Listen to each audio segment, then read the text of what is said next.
E eu que descobri o meu chifre através da frequência cardíaca do relógio do meu marido. Há 2 anos atrás eu comprei 2 relógios daquele smartwatch, um de presente pra mim e um pro meu marido. E desde quando eu comprei esse relógio, eu compartilhei as funções do relógio dele comigo também. Então assim, tem algumas funções que eu também consigo ver, que quando ele faz, apita pra mim no aplicativo também. E uma das funções é a frequência cardíaca. Só que ele não sabe, desde quando eu comprei eu consigo ver, né, eu consigo acompanhar essas funções dele, só que ele não sabe disso. Mas até aí também, tudo bem.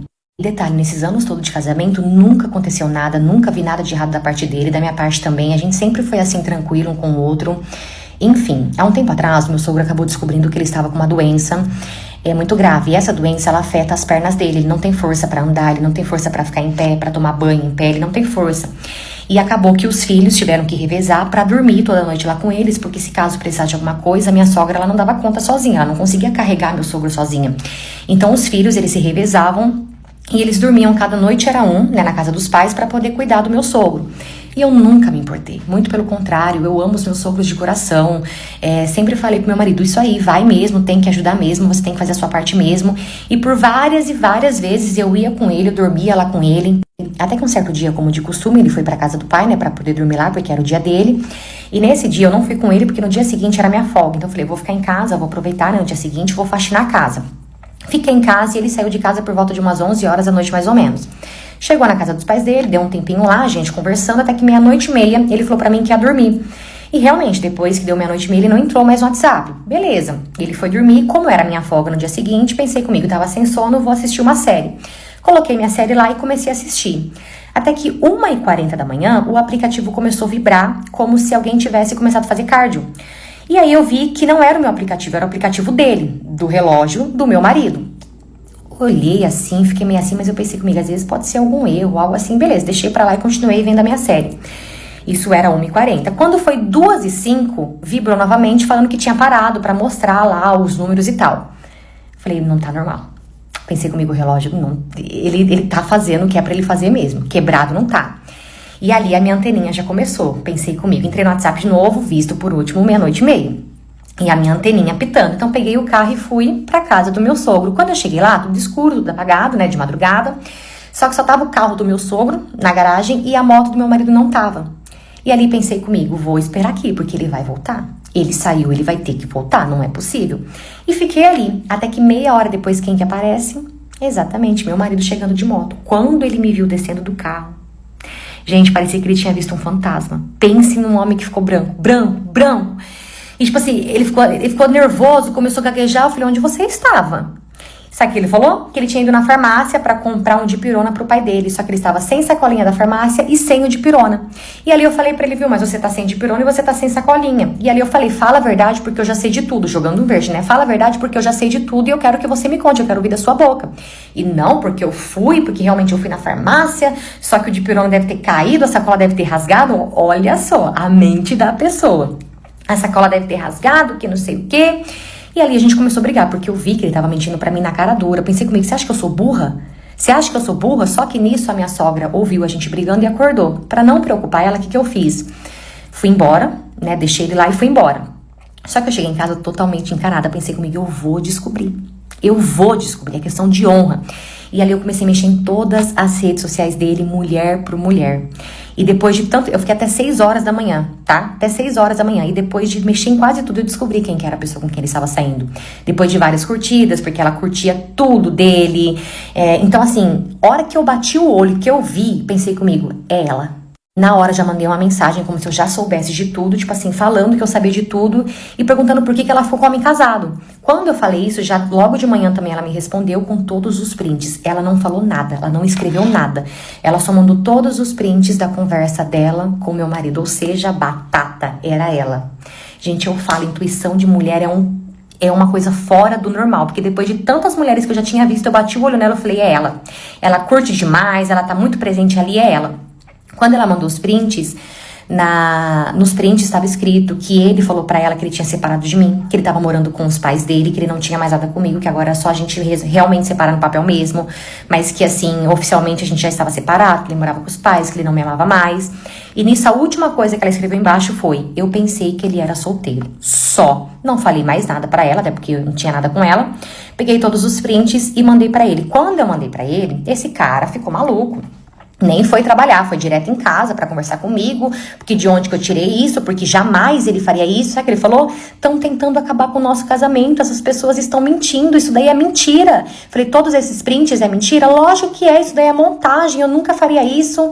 E, gente, ele nega até a morte, até hoje. Claro que eu separei, porque eu sei que aconteceu. Eu não, por mais que ele negue, eu sei, eu conheço ele, eu sei que ele me traiu. A gente terminou, ele foi embora pra casa dos pais dele, só que até hoje ele manda mensagem, ele fala assim: a verdade vai aparecer. Ele fala: a verdade vai aparecer, você vai ver que eu não te traí, você vai ver que eu sou fiel, você vai ver que eu te amo, você ainda vai voltar pra mim. E toda vez que eu vou lá na casa dos meus sogros, que eu vou visitar, né, o meu sogro, que eu vou ver a minha sogra, ele fica lá, dando indiretinha, de que eu ainda vou descobrir a verdade, de que ele jamais faria isso comigo. E detalhe, quando eu falei pra ele que eu descobri por conta do relógio, mesmo assim ele continuou negando. E depois que ele descobriu, obviamente, que ele tirou, ele parou de compartilhar comigo as funções do relógio dele. E desde então eu nunca mais vi nada dele assim. Através do relógio eu não consigo descobrir nada. Só que eu sei que ele me traiu e voltar sem chance. Essa história também não é minha, e sim de uma seguidora que mandou pra mim lá na PP Vizinho. Aproveita e vem me acompanhar lá também, você já sabe, né? Eu vou amar ter você comigo lá todo dia. Tchau! O namorado foi curtir o carnaval em Salvador. Só que nessa viagem, ele me ligou desesperado, dizendo que ele estava no hospital porque ele tinha tomado uma coça. Só que quando ele voltou, os machucados dele eram uma coisa assim meio peculiar. Umas coisinhas meio estranhas. E aí, alguns dias depois, eu descobri o que de fato aconteceu. E eu acho que ele torceu muito para que isso não acontecesse, para que não vazasse o que vazou, e ele se esforçou, porque ele inventou toda uma história. O que aconteceu? Eu e o meu namorado, nós estávamos juntos há 6 anos, e nós queríamos fazer uma viagem. Vamos fazer uma viagem, a gente nunca fez, não sei o quê. E aí a gente fez o quê? Vamos pegar o carnaval e vamos pra Salvador, porque nós dois éramos aquelas pessoas que gostam de bloco, gostam de carnaval, não sei o quê. Ele achou uma ótima ideia. E aí, gente, no início do ano anterior, a gente começou a pagar essa viagem. Se você analisar direitinho, eu meio que patrocinei metade da minha galha. Eu dei um dinheirinho aí pra metade dos acontecimentos. Olha que alegria. Não basta você ser corna, você tem que ser humilhada e pagar por isso. E aí, a gente planejou essa viagem e tal. Só que nesse mesmo ano, e foi caro, tá, gente? Uma viagem bem cara, diga-se de passagem. Só que nesse mesmo ano, eu acabei entrando numa empresa que eu queria muito trabalhar nessa empresa. Eu queria muito. Então eu tava me dedicando muito. Era tipo assim, a chance da minha carreira, sabe? E aí, calhou que no final do ano apareceu uma proposta de uma oportunidade pra eu poder fazer meio que uma viagem com o meu chefe, para uma visibilidade que eu queria muito, que eu tava há 1 ano lutando para essa visibilidade nessa empresa. Então, eu precisava muito fazer essa viagem. Me foi feita essa proposta, e aí calhava da viagem ser na viagem que eu faria pro carnaval com o meu namorado, porque eu estaria de férias. E aí, gente, eu fiquei entre a espada e a cruz. Sentei, conversei com ele, expliquei, ele sabia o tanto que eu queria essa oportunidade e tal. Só que era uma viagem e ele era meio ciumento, né? A gente tinha um relacionamento à base de confiança. Tinha, porque eu achei que éramos pessoas dignas, né? Mas ele no caso, era um Jurandir da vida. E aí, ele falou: olha, mas como assim? Você vai viajar com seu chefe e tal? Deu aquela curicutico de ciúme.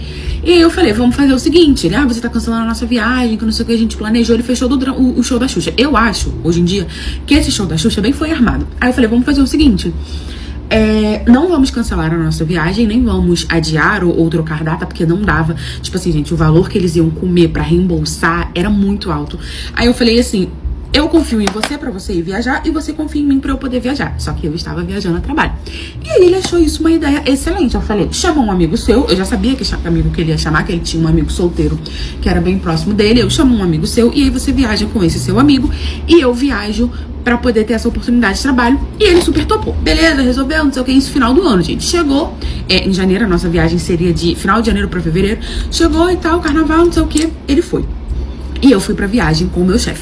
gostava do amigo que ele ia levar, não era a minha pessoa preferida do mundo. Mas eu basicamente estava viajando pro amigo dele viajar com ele. Tava pagando pro amigo dele viajar com ele, enquanto eu estava trabalhando pra na minha cabeça ficar justo pra todos. Beleza, gente. No meio da viagem, passou uns 2 dias que ele tinha chegado lá, ele me ligou desesperado, falando que ele tinha, que ele estava num hospital. E ele se esforçou, tá? Porque ele mandou foto no hospital, não sei o quê. Falando que tinha acontecido uma briga generalizada, que ele acabou se metendo porque bateram no amigo dele e não sei o quê. E aí ele se meteu e os dois tomaram uma coça e não sei o quê. E aí me mandou foto. Só que, tipo assim, gente, numa briga generalizada, o máximo que você espera é um pouquinho de sangue, né? Uma coisa assim, um corte aqui, não sei o quê.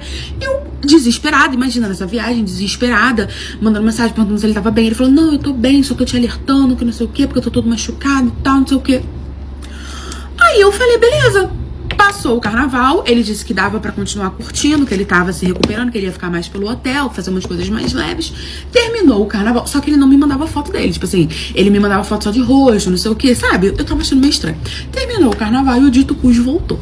Quando ele voltou, gente, que a gente morava separado, né? Ele morava na casa dele, morava na minha, ele foi lá pra poder me ver na minha casa. Quando ele chegou lá, assim que ele voltou, ele chegou lá. Ele tava todo roxo.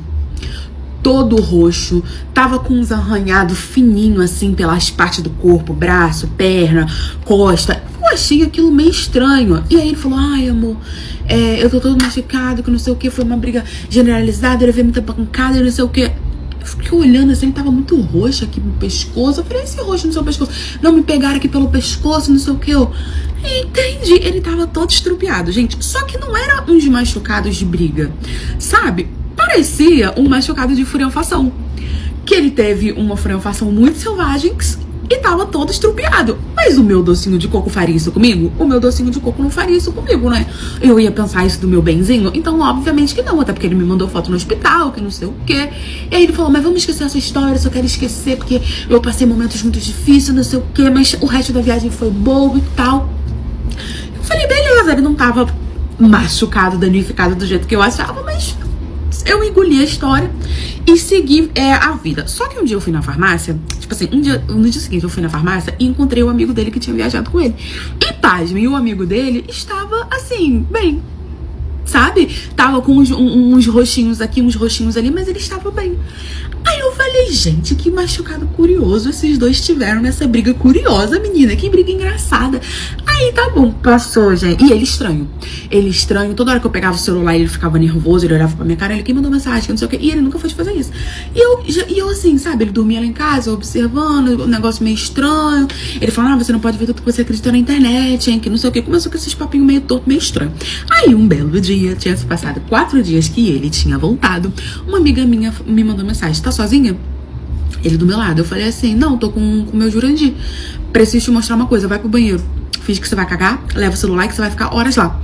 Eu, tá bom, beleza. Era minha melhor amiga, levantei e fui pro banheiro. Daqui a pouco, gente, ela só me mandou um vídeo. Aí eu entendi o que tinha acontecido. O dito cujo tinha simplesmente participado de uma lá em Salvador. Mas era, gente, umas 30 cabeças. Entendeu? Só que filmaram tudo, porque eles toparam que filmassem tudo e postaram em site de conteúdo adulto. Você acredita? Era uma coisa assim, bem assim, amadora. Eles estavam lá no cuticuro, fotografação, não sei o que, e o meu macho estava lá junto com o amigo dele. E o amigo dele e ele estavam se beijando. E estavam furanfando juntos, um furanfando o outro, furanfando outras pessoas. E aí, por isso que ele tava todo roxo, todo estrupiado, que ele foi enforcado, amor. Ele foi jogado pra lá e pra cá. Entendeu? Ele tava cheio de machucado, ele tava cheio de roxo. Mas não era roxo de briga, era roxo de furanfação. E o vídeo tava bem completo. Gente, eu fiquei chocada. Ele liberou tudo, amor. Ele liberou. Ele era tudo também. Ao mesmo tempo que ele liberava. Aquela loucura. O chifre rolou solto. O amigo dele e ele ficavam. Eu não sabia que eu era cornaflex. Eles ficavam. Não só ficavam naquela típica situação ali, mas em outros momentos da vida. A minha amiga me mandou eu sair igual um cão do banheiro, igual o cão esfregando. Eu quebrei o meu telefone na cara dele, de tanto que eu pegava o telefone e esfregava na cara dele, de tipo assim, você tá vendo isso daqui? Foi uma loucura. Aí eu entendi o que tinha acontecido, entendi o porquê ele tava tão nervoso, entendi o esforço dele de me mostrar os machucados. críticos dele. Pois é, menina, eu descobri que eu era corna, fiz ele me devolver o dinheiro, falando, se você não me devolver toda a parte que eu gastei na viagem, eu vou mostrar isso aqui pra sua família. Fiz ele me devolver. Ele me devolveu. Depois que ele me devolveu, tintim por tintim, aí eu mandei o vídeo pra família dele. A família dele era da igreja. Foi um barraco, foi um escândalo. Todo mundo onde a gente morava ficou sabendo. Foi isso. Me vinguei em fé.